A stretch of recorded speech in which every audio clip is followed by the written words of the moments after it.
S3 storage classes. Amazon S3 provides a variety of storage classes that can be selected based on the requirements of your workloads in terms of data access, resiliency, and cost. S3 storage classes are specifically designed to provide the most cost-effective storage for different access patterns. S3 storage classes are suitable for virtually any use case, including those that require high performance, data residency requirements, unknown or changing access patterns, or archival storage.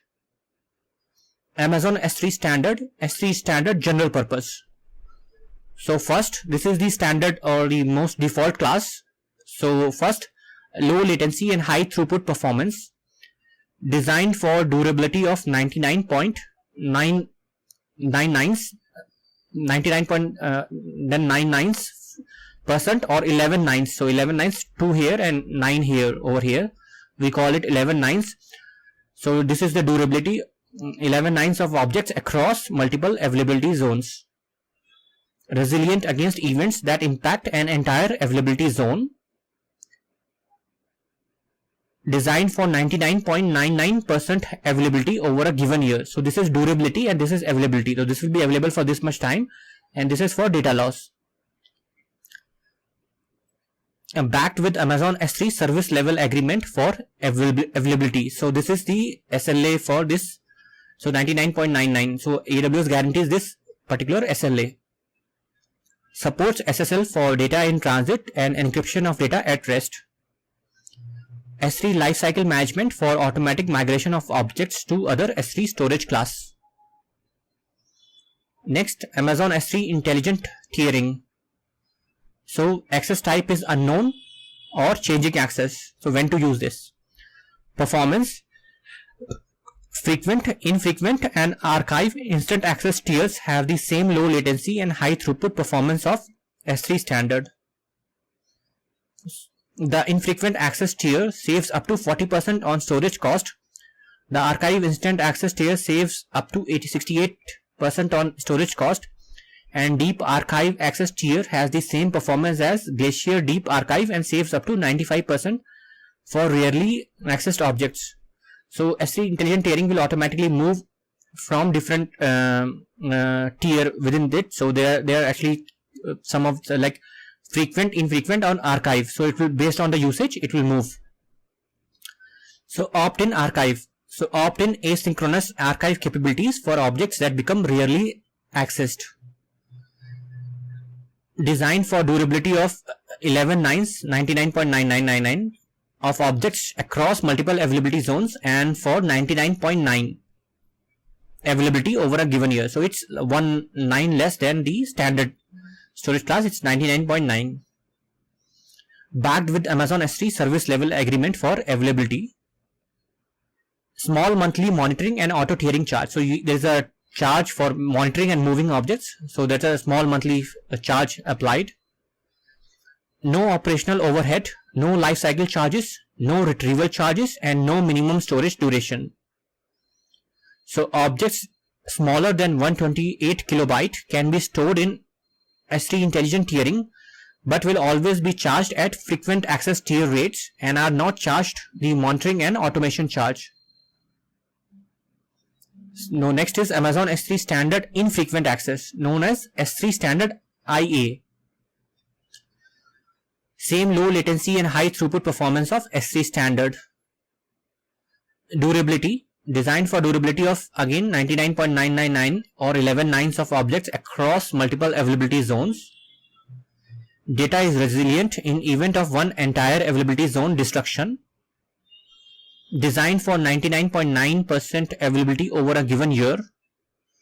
Backed with Amazon S3 service level agreement for availability. Supports SSL for data in transit and encryption of data at rest.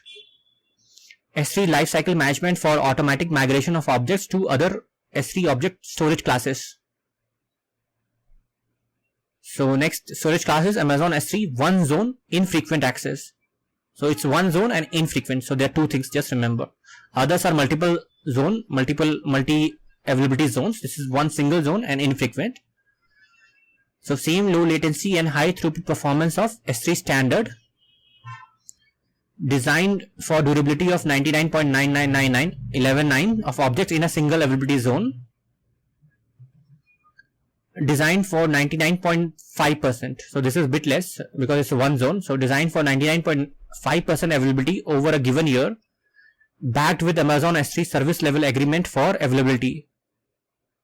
Supports SSL for data in transit and encryption of data at rest, and S3 lifecycle management for automatic migration of objects to other S3 storage classes.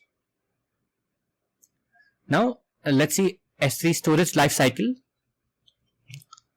So this is a lifecycle to manage. There are different storage tiers are there, right? So this is what we have seen in previous slides, but let's see what is storage lifecycle.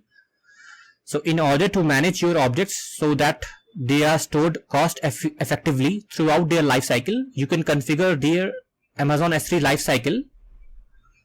And S3 lifecycle configuration is a set of rules that define actions that Amazon S3 applies to a group of objects. The transition actions are actions that define when objects transition to another storage class.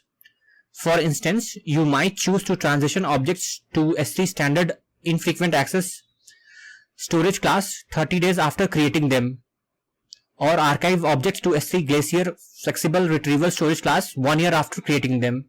So this you can configure this rule when to move from one class to the other, depending on whether you are accessing it or not. There are costs associated with lifecycle transition request and expiration actions. Expiration actions are actions that define when objects expire. Amazon S3 deletes expired objects on your behalf. Lifecycle expiration costs depend on when you choose to expire the objects. Okay, next is S3 object lock. With S3 object lock, you can store objects using a write once, read many. So it's called as WORM, W-O-R-M model, WORM model. Object lock can help prevent objects from being deleted or overwritten for a fixed amount of time or indefinitely. So you can use object lock to help meet regulatory requirements that require WORM storage, or to simply add another layer of protection against object changes and deletion. Object lock provides two ways to manage object retention. So there are retention periods and legal holds. Retention period specifies a fixed period of time during which an object remains locked. During this period, your object is WORM, W-O-R-M, WORM protected and cannot be overwritten or deleted. Then legal holds provides the same protection as a retention period, but it has no expiration date. Instead, a legal hold remains in place until you explicitly remove it. Legal holds are independent from retention periods. Okay, next is S3 access points. Amazon S3 access points simplify data access for any AWS service or customer application that stores data in S3. Access points are named network endpoints that are attached to buckets that you can use to perform S3 operations such as get object and put object. Each access point has distinct permissions and network controls that S3 applies for any request that is made through the access point. Each access point enforces a customized access point policy that works in conjunction with the bucket policy that is attached to the underlying bucket. You can configure any access point to accept requests only from a virtual private cloud VPC to restrict Amazon S3 data access to a private network. You can also configure custom block public access settings for each access point. S3 Object Lambda. With Amazon S3 Object Lambda, you can add your own code to Amazon S3 get, list and head request to modify and process data as it is written to an application. So in this case, it's only get, list and head, because only during the retrieval you can add this particular code.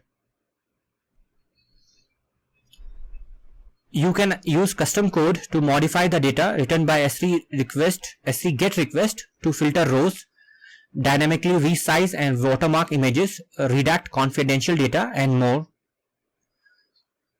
You can also use S3 object lambda to modify the output of S3 list request to create a custom view of all objects in a bucket, and S3 head request to modify object metadata such as object name and size.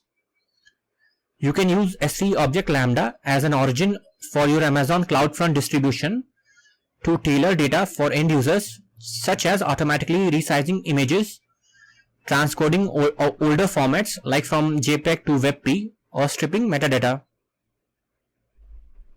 Amazon S3 event notifications. You can use Amazon S3 event notifications feature to receive notification when certain events happen in your S3 bucket. To enable notifications, add a notification configuration that identifies the event that you want Amazon S3 to publish and the destination where you want Amazon S3 to send notification. You store this configuration in the notification sub-resource that is associated with the bucket. And that's all. Thanks for watching.